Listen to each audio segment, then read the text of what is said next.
same. I believe maybe you would be satisfied right now.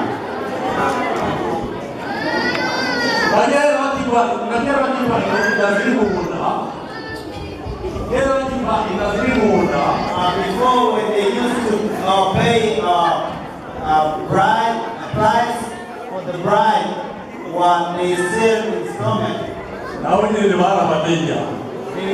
they were able to see.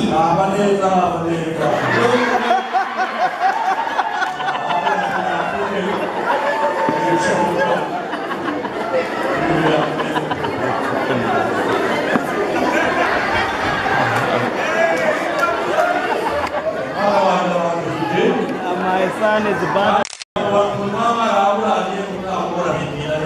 Maybe you didn't wear ever.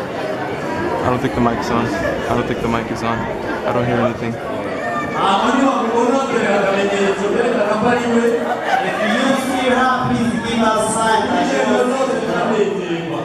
And everyone else will be happy. It's a place you are not,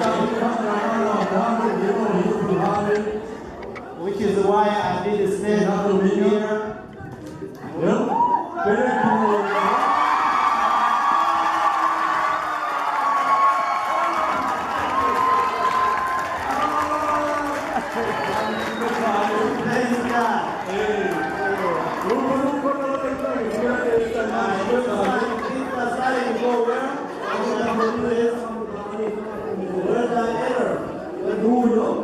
That's her.